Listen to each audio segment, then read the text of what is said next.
Woman who cut unborn baby from App State grad's womb gets 100 years in prison. Boulder, Colorado. Dynel Lane received a 100-year prison sentence for attacking a pregnant Longmont, Colorado woman from North Carolina, cutting a baby from her womb, according to KDVR. Boulder County prosecutors were seeking a 126-year prison sentence for the woman who faked her pregnancy, then attacked a pregnant Longmont woman, cutting the unborn baby from her womb.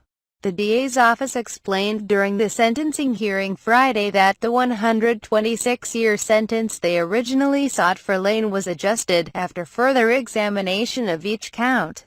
They were seeking a 118-year maximum prison sentence instead.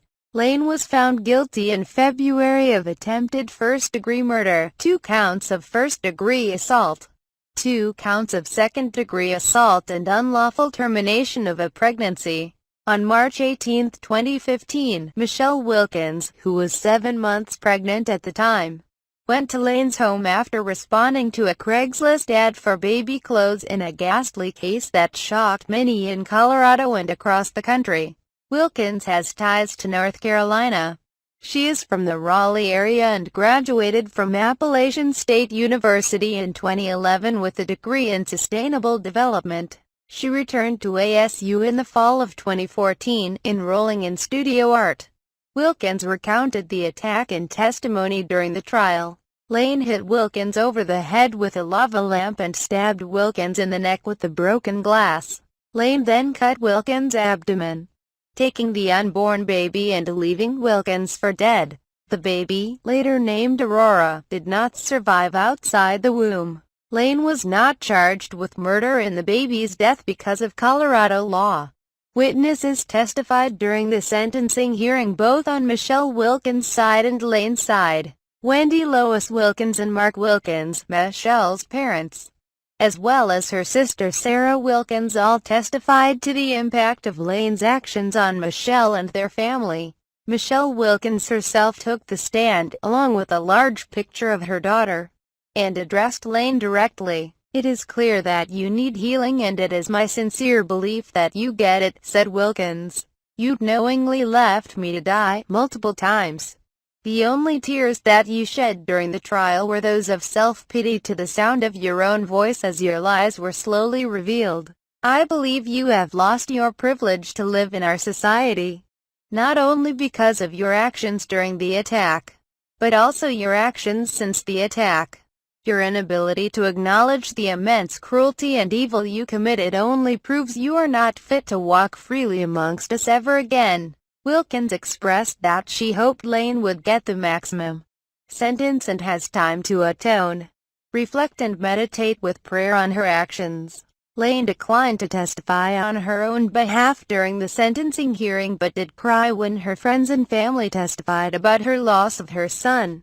Her mother and sister testified that Lane was a loving, compassionate person, and that attack was out of character for her. The defense asked for concurrent sentences instead of consecutive ones, citing Lane's cooperation in prison and her ability to be rehabilitated. The prosecution asked for a unique sentence to fit the facts of the unique crime, saying that never before in Boulder County, or even in Colorado, has there been a crime where a pregnant woman was intentionally attacked to steal her baby and the woman survived but the baby died. The people suggest that the court should fashion a sentence that is appropriate for a crime spree rather than one criminal act, and the sentences should be imposed consecutively to reflect the complexity of the case and the cruel manner in which the crimes were committed, the Boulder County District Attorney's Office said in a court filing. Boulder County Dan Garnett cried as he told the judge that Lane deserved the maximum sentence because baby Aurora never got to experience life with her family.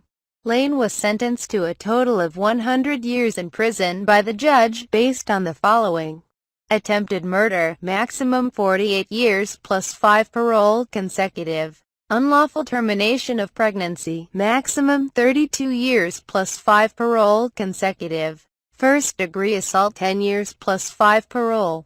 consecutive. First-degree assault 10 years plus 5 parole consecutive. Second-degree assault 5 years plus 3 parole concurrent. Judge Burke and Cotter noted during sentencing that Lane never expressed remorse during the course of the trial. She also expressed sympathy for the Wilkins family because baby Aurora never was able to experience the life she was meant to have. Lane cried when the judge read her sentence. Her defense attorneys said during court Friday that they would be appealing the sentence. During a conference following the sentencing, Boulder County DA's Dan Garnett and Michelle Wilkins addressed the press. "I've never seen a case as vicious, as cruel, as deliberate and awful as this," said Garnett. "People are capable of doing horrible things. When that happens, society needs to respond appropriately. In this case, I believe justice was done and we are pleased with the sentencing in this case. For me, it felt gratifying to be seen and acknowledged by the judge." Judge Burke and Cotter was clearly listening to everything that we were saying, Wilkins said, in regards to her satisfaction with the verdict. "In this whole process, it's hard to feel acknowledged because Lane in any outward sense is not taking any accountability except in the judicial process. So in that sense, it feels that justice was served." During the trial, the prosecution played a taped interview as Lane was questioned by detectives from the Longmont Police Department. Lane told investigators that it was Wilkins who had a knife and tried to stab her. Lane showed little emotion during the trial, but when prosecutors played the recording, she cried. Lane did not testify and the defense rested without calling any witnesses. Defense attorneys had argued the attack was made impulsively and that it wasn't planned, and that she should be held accountable for reckless manslaughter and not attempted murder. The jury disagreed. After the guilty verdicts were read, an emotional Wilkins said she forgave Lane but said she was angry at her. "It had just never entered my worldview that someone could be so cruel and value life so little," Wilkins said. "Many have asked me how I feel about Dynel Lane. Early on I had said I had forgiven her. It's part of who I am as a human being. So, no, I do not hate Dynel. But I am angry for all of the pain she has caused, the deceit and for her selfishness. And this element is hardly fathomable to me.